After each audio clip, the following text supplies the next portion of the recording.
Olha a água aí, gente! Esse é o título da nossa investigação de número 4. Agora, vamos fazer uma oração para dar início a mais um estudo, né?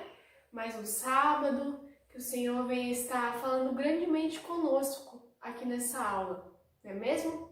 Convido você a fechar seus olhos e orar juntamente comigo, tá bom? Senhor Jesus, muito obrigado, Senhor, por mais esse sábado. Muito obrigado por mais esse momento que o Senhor tem nos dado para estudar a Tua Palavra. Venha falar grandemente conosco. Eu quero te agradecer também, Pai, por cada vida que está assistindo a essa aula nesse momento. Muito obrigado, Senhor, por estar protegendo, por estar sustentando a cada um deles. Que o Senhor venha falar conosco através dessa mensagem da Tua Palavra. Em nome do Senhor Jesus, amém. Bom, o nosso registro é: quando a alma está com sede, o que se deve fazer? O nosso episódio se chama Estou com Sede e ele está baseado em Salmos 39, Salmos 42 e João capítulo 4, mais especificamente no versículo 7 e no versículo 10. Eu acredito que você tenha estudado, ou melhor, lido o Salmo 42, né? E ali a gente pode conhecer mais um trecho da Bíblia.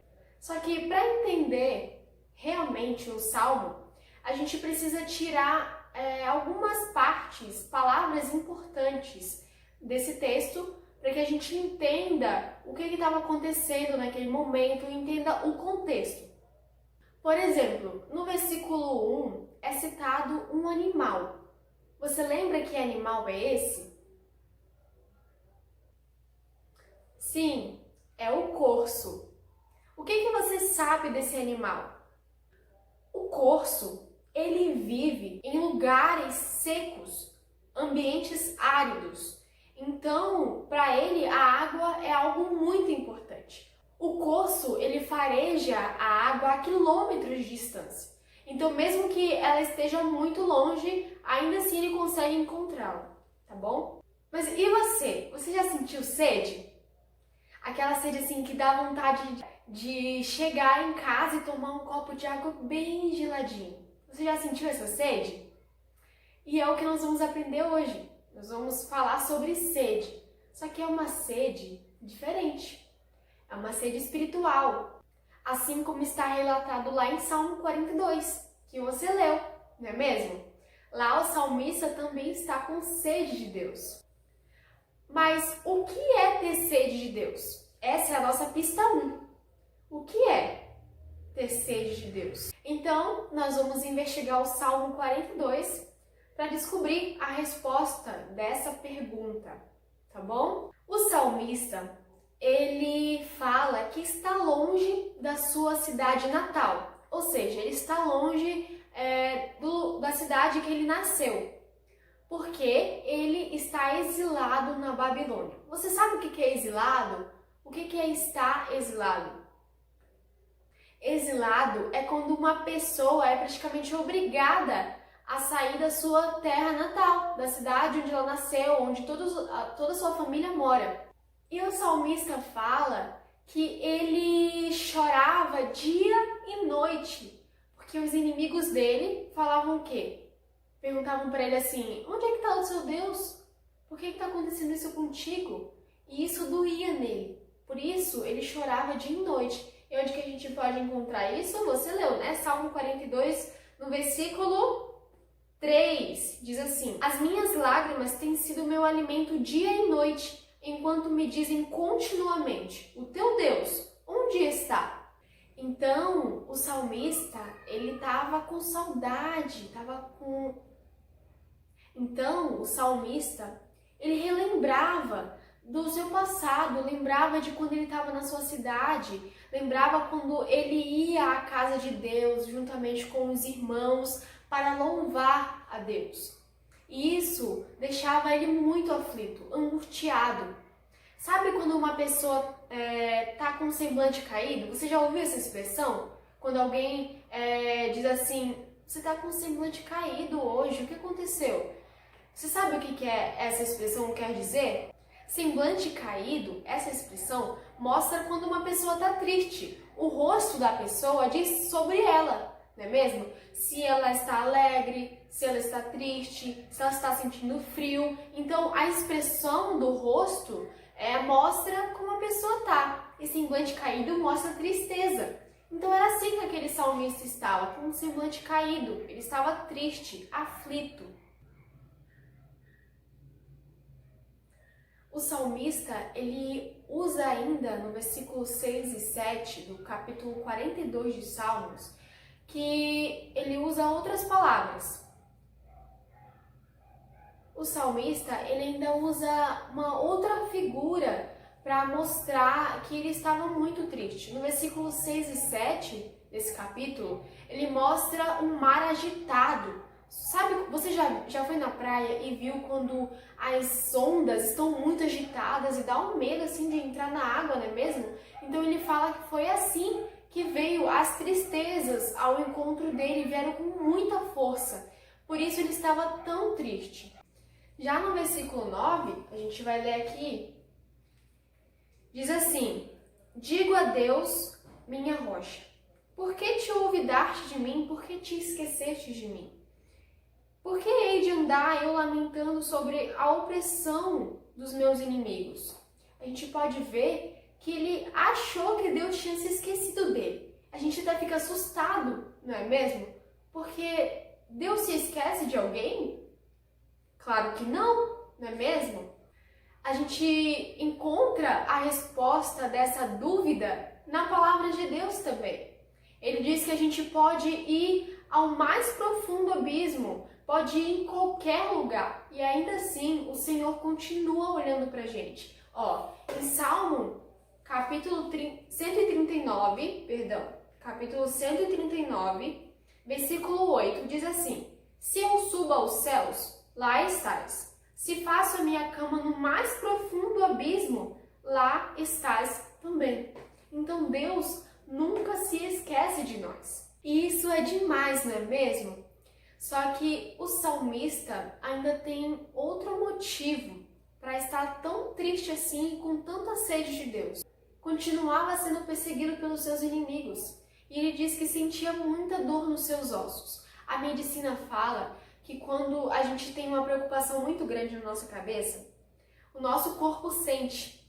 Então, por exemplo, a gente está passando por uma dificuldade muito grande. A gente sente dores no corpo por conta disso. E era assim que esse salmista estava. Ele estava com um problema muito grande. Seus inimigos estavam perseguindo ele e a todo instante perguntando para ele: onde é que está o teu Deus? E por causa disso ele sentia dor no corpo, nos ossos. No último versículo desse salmo, ele fala que a alma dele está abatida. Mas a alma dele está assim porque ele sentia sede de Deus. A gente vai ler aqui então. Versículo 11, que é o último versículo do capítulo 42 de Salmos, diz assim: por que estás abatida, ó minha alma? Por que te perturbas dentro de mim? Espera em Deus, pois ainda o louvarei, a Ele, meu auxílio e Deus meu. Então, a gente vê que o salmista estava com sede de Deus. Mas o que será que é ter sede de Deus? Ele diz que ele estava com saudade de ir à igreja acompanhado dos seus irmãos, para juntos adorarem a Deus. E essa era a sede do salmista. E ter sede é assim mesmo.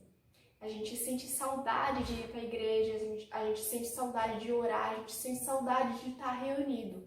Você já sentiu essa sede de Deus? Se sim, como que você saciou? Essa é a nossa pista 2. Como saciar essa sede de Deus? O Salmo 42, ele nos faz lembrar de uma outra história que aconteceu lá em Samaria.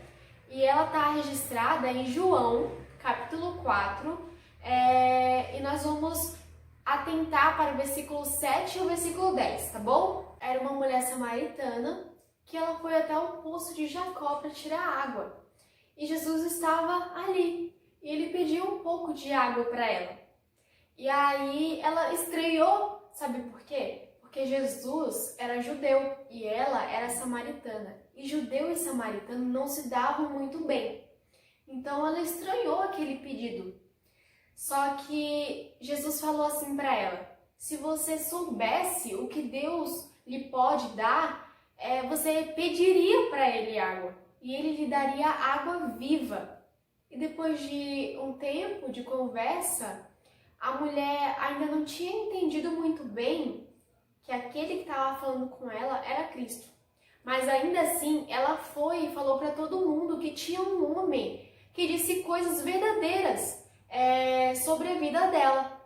E foi ali muitas pessoas ao encontro de Jesus. Mas o que é que nós podemos aprender com essa história? Que quando a gente está com sede de Deus, nós temos que procurar a verdadeira água que pode saciar essa sede, que é Cristo. Ele é a água da vida. E o Salmo 42, ele também nos mostra isso. Que quando a gente está passando por dificuldades, por aflições, a gente tem que buscar a Deus como se estivesse com muita sede. E Ele vai saciar a sede da nossa alma. E depois Ele vai nos dar paz, vai nos dar conforto. E nós vamos sentir vontade de louvar a Deus por tudo isso que Ele tem feito por nós. Muitas vezes, nós estamos com sede de Deus, sim. Só que tem um problema. A gente procura outras coisas, a gente não procura Jesus. Sabe o que a gente procura? Talvez jogos, amigos, redes sociais, televisão ou qualquer outra coisa. E nós não procuramos a Cristo. Então, o que nós aprendemos aqui é que quando a gente estiver com sede de Deus, Jesus é o único que pode saciar verdadeiramente essa sede. Tá bom? Porque as outras coisas nunca vão nos dar a paz que nós queremos ter. Então, respondendo o nosso mistério, quando a nossa alma está com sede, nós devemos buscar a Deus. Então, registra aí. Deve-se buscar a Deus para saciar a sede espiritual. Amém? Agora nós vamos fazer uma oração para encerrar a nossa aula, tá bom? Eu espero que você tenha compreendido. Caso você não tenha compreendido, você pode voltar o vídeo, tá? Vamos fazer a nossa oração. Senhor Jesus, muito obrigado por mais esse estudo, muito obrigado porque o Senhor continua falando conosco através da Tua palavra. Senhor, que ela possa ficar guardada no fundo do nosso coração e que nós possamos conseguir colocá-la em prática. Que quando nós estivermos com sede de Ti, nós possamos Te procurar, ao invés de procurar amigos, jogos, pois eles nunca vão trazer paz à nossa alma. Em nome do Senhor Jesus, amém. Que Deus abençoe cada um de vocês. Amém? Um grande beijo.